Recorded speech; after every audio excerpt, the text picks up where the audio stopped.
frescor de la mañana se oyen cantar los gallos, viejo sol que me acompaña. Salimos a aventurarnos. Río arriba, río abajo, mi balsa va navegando por estas tierras montubias, recorriendo los poblados. Río arriba, río abajo, mi balsa va navegando por estas tierras montubias, recorriendo los poblados.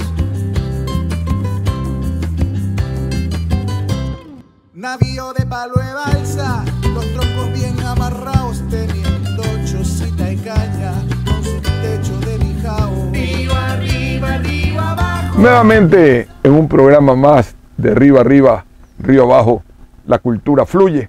Y hoy vamos a conversar sobre la política, sobre Guayaquil y su evolución política, sobre ese nuevo deseo que el líder del Partido Social Cristiano desea, una nueva estructura política para la sociedad. Vamos a hablar con el politólogo Osvaldo Moreno Ramírez precisamente sobre ese tema, sobre el federalismo y la visión. Cuán contemporáneo puede ser un modelo como el que propone el Partido Social Cristiano o los federalistas. Bienvenido, Osvaldo, a Río Arriba, Río Abajo. Bueno, buenos días, gracias por la invitación, encantado de estar aquí. Bueno, como lo arranqué, hay una corriente en función de la densidad del centralismo aupada de la ciudad de Guayaquil o de los guayaquileños, de cierta élite de Guayaquil, de preparar o señalar una vía dentro de la posibilidad del federalismo. ¿Cómo ve usted como politólogo esa viabilidad precisamente en la celebración de este bicentenario? Bueno, primero tengo que hacer una pequeña aclaración o acotación o introducción que creo que es necesaria, ¿no? Que yo se lo he dicho varias veces públicamente y en privado, pero creo que las cosas se hacen en vida, ¿no? Como dice el pasillo. Yo le agradezco a usted, Ramón, como siempre.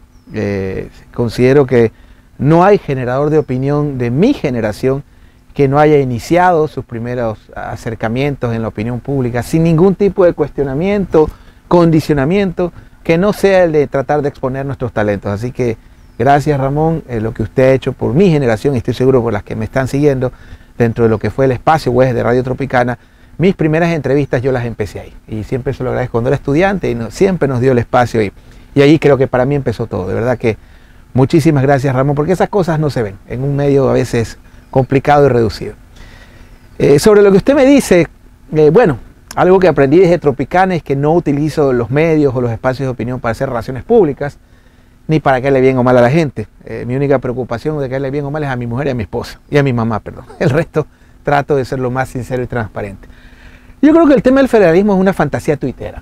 Sí, es una suerte de paranoia, básicamente generado desde los sectores de opinión en función de una coyuntura, salvo obviamente gente muy valiosa como Andrés Ortiz, que viene hablando de este tema hace más de 20 años, o el mismo doctor César Coronel, que recuerdo que cuando estábamos en la universidad lo hablábamos. Me parece que es una coyuntura o un tema, una fantasía más, digamos, de este comité de vecinos de San Borondón que está totalmente desconectado de la ciudad y del resto del país. Pasa algo parecido en Quito, ojo, es un tema no solo de Guayaquil, las élites hoy por hoy están totalmente desconectadas, digamos, de esa realidad. Pero no me refiero en sí a la élite económica, ¿no? Si nos vamos a Mitchell, a Mosca o a Pareto, la teoría de las élites, de hecho solo se habla de Pareto, de su fórmula, pero no de lo que escribió en el ámbito de la sociología. Esta élite en general, académica, sindical, que está desconectada totalmente, digamos, con lo que pasa en el Ecuador profundo, en la ciudad profunda. Entonces, creo que el federalismo, desde lo conceptual, creo que está mal enfocado. De pronto, si hablamos de sistemas autonómicos, ahí podemos sentarnos a hablar. Creo que eso sí es viable en el Ecuador, ¿no es cierto? Venezuela federal, dígame. Sí, y solo quería tomar este de autonomía. Ya el Ecuador tuvo un proceso de autonomía.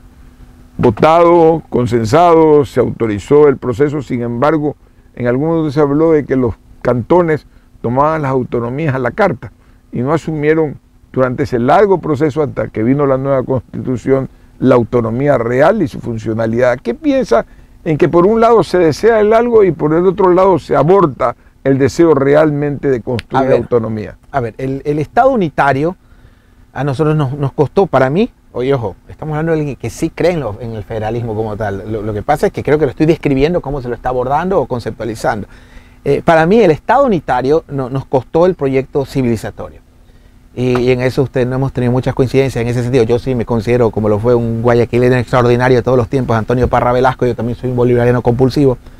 En ese contexto creo que el error de los padres fundadores, como dicen los gringos, o de los fundadores de la patria, fue básicamente no haber apostado a ese sistema o esquema federal. Estaban muy enamorados con Francia, con la Escuela de Ilustración, pero de lo que debió creo que de copiarse o de establecerse lo que fueron países continentales, de Estados Unidos, la misma América portuguesa, que no se fragmenta, ¿no? Estados Unidos es la América anglosajona que no se dividió. Brasil se expandió, terminó comprando más territorio. Sí, por supuesto, se expandió al oeste, ¿no? Y hoy en día creo que tiene una expansión imperial, pero esa es otra historia, ¿no? Brasil es la América portuguesa que no se fragmenta. La América española, desde mi punto de vista, al menos el proyecto más formal o más fuerte, porque Argentina a partir de Rivadavia, Buenos Aires no tuvo otro interés que no fue el puerto, fue el proyecto para mí más importante de la Gran Colombia.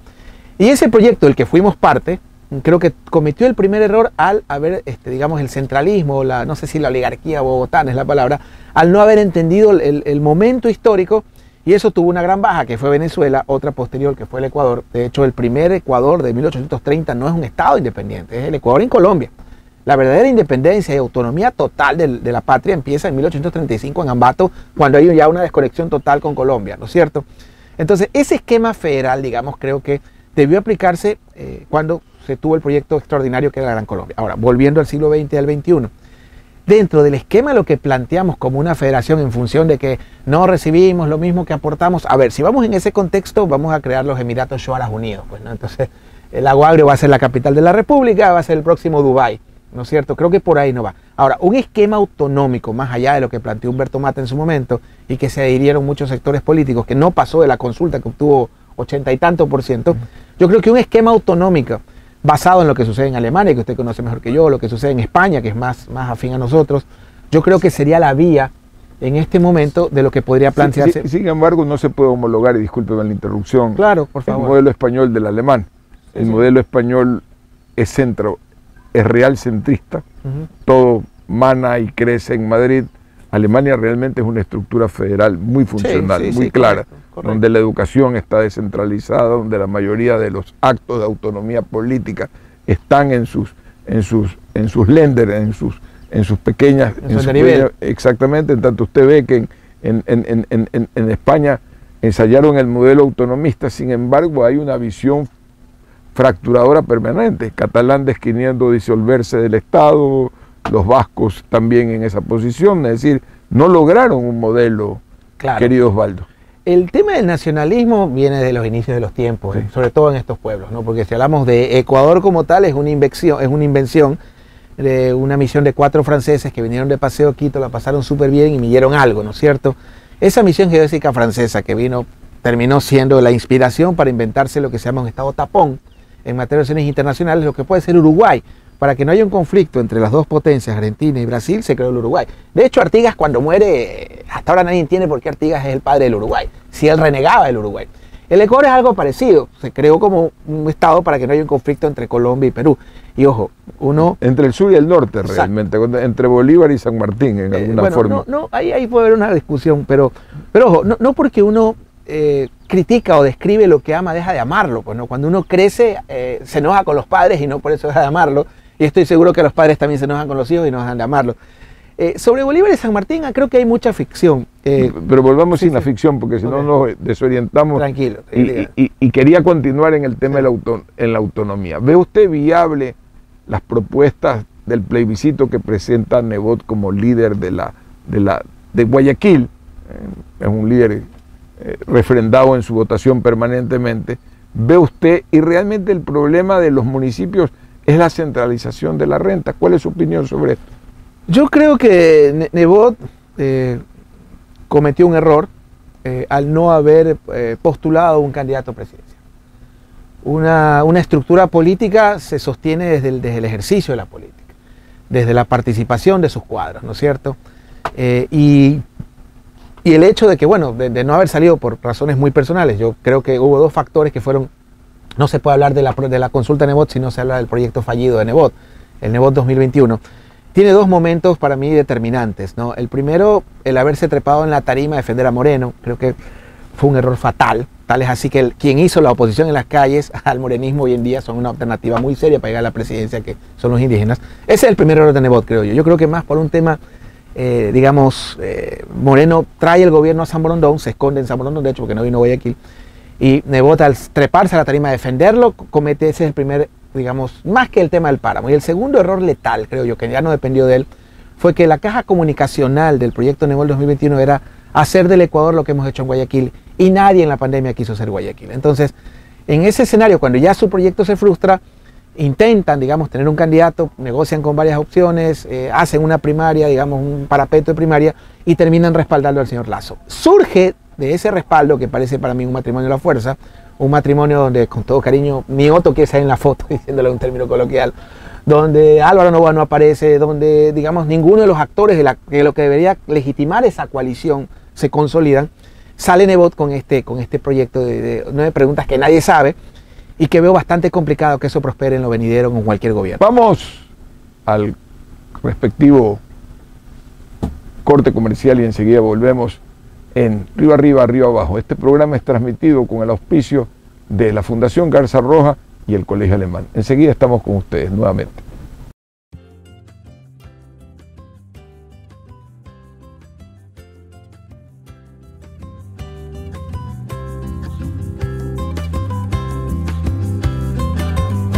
Al frescor de la mañana se oyen cantar los gallos viejos, soy que me acompaña. Nuevamente Río Arriba, Río Abajo, con esta interesante entrevista con el politólogo Osvaldo Moreno Ramírez.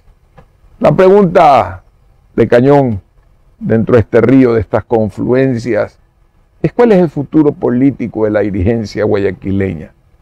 ¿Podrá el Partido Social Cristiano y sus estructuras políticas generar un giro hacia la posmodernidad, hacia las nuevas formas de mirar la política? ¿Podrá darle una lectura diferente de acuerdo a los nuevos tiempos, Osvaldo? Yo creo que las infraestructuras políticas, no solo socialcristianas, en general, Ecuador tiene una gran patología, ¿no es cierto? Esto es como ya cuando alguien va al médico no te dicen ahora la boca, sino de que murió su papá, qué padecen sus hermanos. El velasquismo todavía lo tenemos en el ADN, ¿no es cierto? Es algo que está ahí. Es muy difícil ignorar a un tipo que gobierna un país desde la década de los 30 hasta casi los 70 del siglo XX, cuando el siglo XXI todavía es una... Sí, la comunicación cambió, todo lo que tú quieras, pero todavía es una prolongación del siglo XX en algunos aspectos. Entonces, una de las grandes falencias que tiene el Ecuador, que no terminan de interpretar con claridad mis colegas, sobre todo en otros países, es la ausencia absoluta de un sistema de partidos. O sea, partamos de ese punto. Ecuador... Es decir, la dominación del populismo. Ni siquiera eso, va más allá. Si habla de velasquismo, hablamos de populismo. Sí, también. Solo que a diferencia de muchos tratadistas, lo que llamamos los tratadistas nice, digamos, los que, digamos, el establishment, ¿no? Que sataniza el populismo, cuando todo lo contrario, hay que leer a gente como Laclau, que reivindica no al populismo como tal, sino el hecho de lo que representa el populismo y qué es lo que lo produce. El populismo termina siendo una reivindicación legítima de los sectores más desposeídos de la propiedad de la sociedad, representadas por un liderazgo, ¿no es cierto? Ya el resto es detalle. Pero en todo caso, al no haber sistema de partidos, por las razones que sean, digamos que el populismo, que suele ser la respuesta más ágil, los partidos, al no existir, al no tener estructuras, al ser funcionales a la coyuntura, al ser populistas, si lo queremos decir, al ser, digamos, parte de una persona, el correísmo es Correa, el socialismo se convirtió en Nebot, el PRE-Agdalá, etcétera, etcétera. No hay una estructura política como lo que nosotros pensaríamos en otros países o lugares del mundo. No tienes cuadros, o si los tienes, no son tomados en cuenta. Mira, no hablemos solo del partido como tal, la misma representatividad dentro de Guayaquil. El Consejo Cantonal parece un canal de televisión, donde tienes pero usted está señalando males. Usted es un politólogo. Sí. Males, circunstancias, historia, una forma de vivir, una forma de entender. ¿Da o tiene lugar en la posmodernidad latinoamericana la formación de partidos políticos, como los vive, por ejemplo, Uruguay como un ejemplo, o como los vive como otro ejemplo un país como Costa Rica, donde existe ese tipo de estructura? Sí. ¿O continuaremos en ese discurso de la reivindicación, que la Clau señala, este tratadista que favorece mucho la visión del peronismo argentino? ¿Da o no da la opción de un camino que permita, más allá de las reivindicaciones espirituales, mesiánicas que puede ofrecer la oferta de otro tipo de sociedad, Osvaldo? Ese es un punto importante, ¿no? Yo estudié y me formé 5 años en la Argentina, entonces mis docentes eran de izquierda, centro, derecha, ultraizquierda, pero todos peronistas. Todos eran peronistas, eso es lo que dije. Cuando eligieron a Macri fue la reencarnación de otra forma de peronismo. Así es, el peronismo está en el ADN de ellos, ¿no? Y a veces te lo inoculan. Yo le ponía el ejemplo, por ejemplo, de la representatividad porque estamos hablando de un partido, donde el Consejo Cantonal es un canal de televisión, donde hay gente del deporte, de las pelucas, y ojo, ese es el resultado, es lo que proyectas. Entonces, ese partido no terminó consolidando una estructura que me da la impresión de que el líder se la va a llevar a la tumba, ¿no es cierto? Porque no veo, veo cuadros, digamos, pero el poder no se pregunta, el poder se toma. Los viejos líderes políticos no se retiran, los retiran. No veo ninguna intención o impulso de parte de estos cuadros extraordinarios, como puedo dar nombres y apellidos, y no estoy haciendo una apología para que tumben al líder, ¿no? Cucalón, que me parece un joven conceptualmente formado, la chica porque joven, Cristina Reyes, el mismo Luis Fernando Torres, que me parece un extraordinario legislador conservador, digamos, si vamos a... O sea, tienen los cuadros, y se podría seguir, pasan los dedos de mi mano, pero el partido no apostó o no apuesta esos cuadros porque está sujeto obviamente a las intenciones, en este caso, del caudillo, que vendría a ser Nebot, y no veo ningún tipo de intención de parte de él de prolongar el partido en el tiempo, cosa que sí creo que pensaba Camilo Ponce o que sí pensaba León Febres Cordero. Sin embargo, lo de Camilo Ponce queda ahí como trunco, porque Ponce no tuvo sucesor a posteriori y en una forma al azar, Febres Cordero tomó el partido, es decir, anduvo buscando un vehículo, como algunos politólogos llaman, ¿sí? Y se encontró con el Partido Social Cristiano sin ninguna trascendencia ya para 1980 y se embarcó en 1979 y 1980 en ese vehículo. Es decir, la carencia sigue siendo la misma, Osvaldo. La vida termina siendo azar también, ¿no? Casualidad, o sea, todo juega en el azar, digamos, todo es lúdico, pero finalmente la estructura, al menos los postulados que planteaba Camilo Ponce, porque una cosa son los partidos y otra cosa son las ideas. Ahora, yo puedo hablar de todos los horrores o equivocaciones que cometió Ponce, lo mismo que Febres Cordero, no creo que va por ahí, pero al menos la visión que tenían en su momento buscaba una prolongación, y yo no siento en el caso de Febres Cordero, en el caso de Nebot, una intención de hacer una prolongación en ese sentido. Me parece que el partido va a terminar con él. En términos políticos, ¿cómo formar jóvenes políticos? Cuando, por ejemplo, la ciudad de Guayaquil no tiene cátedras políticas. Y en cambio Quito ofrece toda una gama, igual que Cuenca, de politología. ¿Qué le pasa a Guayaquil? Que precisamente, sobre todo, el sector privado de la educación no le apuesta y los padres no apuestan a que sus hijos sean politólogos y políticos. Osvaldo. Guayaquil tiene dos grandes problemas, para mí base. Uno, su élite, pero insisto, no es la élite económica, solo la económica. Su élite se desconectó totalmente de la realidad, digamos, de la misma ciudad. Porque su élite es un comité de vecinos que vive en San Borondón, para empezar. Ni siquiera viven en la ciudad. Ellos, si mis abuelos concebían una Guayaquil parecida a París, o nuestros abuelos querían que fuese París, esta generación quiso que se parezca a Miami y construyó una ciudad satélite fuera de la ciudad. Eso, más allá de criticarlo o no, eso de alguna forma, al no haber escuelas de antropología, de sociología, es muy complicado que lo podamos entender. Entonces, hay tres líneas que son sumamente importantes en ese contexto. El reclutamiento, la formación y el adoctrinamiento. Y este tercero que da miedo, digamos, no, que adoctrinar. Le digo, cuando yo daba docencia universitaria en una escuela que se cerró básicamente porque no era rentable, en una universidad privada de Guayaquil, cuando dábamos ciencia política, al menos en mi caso, ya los chicos les decían, no importa si son de izquierda, centro, derecho, hasta estas líneas de pensamiento, de géneros, LGBTI, es asunto de ustedes. Militen, actívense. No importa. Hoy de todos mis alumnos que eran los más parecidos a Antonio José antes de que nazca mi hijo, eran los más parecidos hijos que yo tuve, todos están en altas funciones del gobierno, algunos. La única amenaza que les hice, y se las reitero, es que si los veía drogándose o robando, les iba a golpear, y no ha pasado hasta ahora. En todo caso, creo que Guayaquil tiene ese gran problema estructural de una ausencia de la élite que dejó perder la Universidad de Guayaquil, que fue la izquierda, sí, pero la élite lo permitió, porque la élite dijo, no me toquen las aduanas, no me toquen eso sí quiero, pero nunca defendió la universidad. Que sí, que destruyó la izquierda, eso es cierto, la extrema izquierda, pero a Guayaquil venía gente a estudiar odontología de toda América Latina, no sé si ustedes lo recuerdan. Mis padres, que son de la generación de los 60, tenían compañeros de toda Latinoamérica que venían a estudiar medicina. La escuela de Derecho de Guayaquil era la más trascendente. Entonces yo creo que la élite se desconectó, defendió puertos, defendió lo que generaba plata y no defendió lo que defendía, digamos, la cultura de la ciudad. Sin embargo, recuerdo allá por 1978 la capacidad que tuve Guayaquil de comprender el reflejo de toda la problemática social, generando un crecimiento de las periferias ordenadas. Usted no ve lo mismo en Lima. En Lima nace un suburbio y sigue siendo 50 años después suburbio.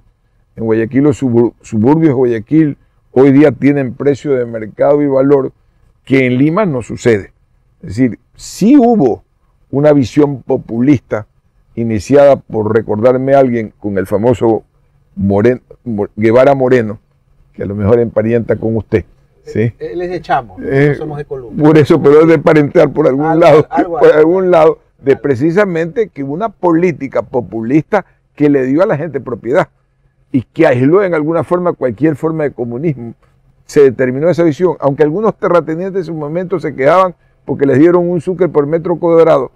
El Guasmo, que era de los Parras, si mal no recuerdo, se transformó en un gran emporio de formación de patrimonio popular. A ver, sus últimas reflexiones, claro, porque ya estamos al borde de terminar el programa. A ver, cuidado, yo creo que sí hay algo que reivindicar a los socialcristianos. Y es innegable que para mí, por lo que será, no por los adoquines, la rueda moscovita o esas cosas, para mí será imborrable el que institucionalizaron al municipio como tal. Eso es indiscutible. Lo que se transformó en un urinario, prostíbulo, que era algo invivible, que fue el municipio de Guayaquil, porque yo lo viví, eso sí lo viví, yo viví la basura en las rodillas, yo viví el corredor del municipio, un urinario, todo eso lo vi.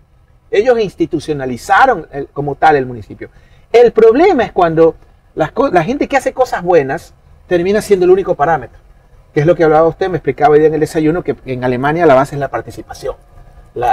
O sea, no conviven, coexisten dentro de la política. Entonces yo creo que el gran problema no es que si los cristianos hicieron cosas buenas, que es indudable, yo creo que más que cosas malas tienen deudas pendientes, es que sea la única alternativa y que no haya una opción o una alternativa. Solo para terminar, ¿por qué no nace esa opción? ¿Perdón? ¿Por qué no nace esa opción? Porque básicamente, siendo esta una ciudad de donde nacen todos la revolución liberal, es total y absolutamente. Alfaro era manabita, pero la base fue Guayaquil. Todos los movimientos trascendentes de los trabajadores de este país surgieron de Guayaquil. No hay movimiento obrero que no haya surgido en Guayaquil. El Partido Socialista y el Partido Comunista se fundan en Guayaquil. La resistencia a la guerra del 41 se la organizó desde Guayaquil.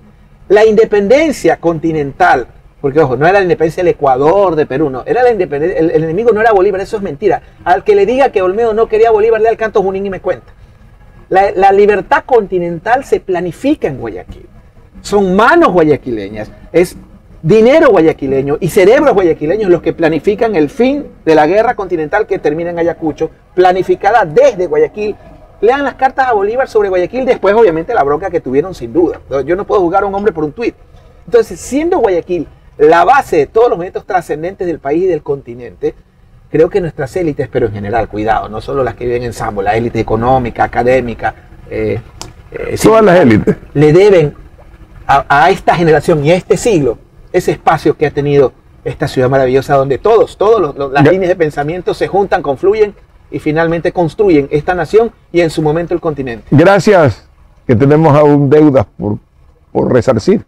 Quiere decir que tenemos mucho trabajo y ojalá que la gente se motive a trabajar política, socialmente y económicamente para que esta cuenca que fluye arriba, abajo, siga siendo un emporio de esperanza, un emporio de riqueza y un emporio de futuro.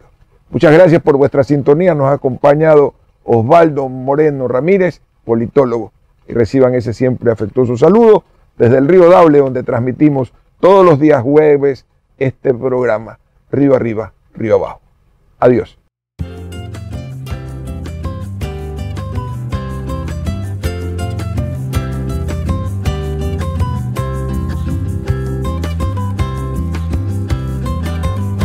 Al fresco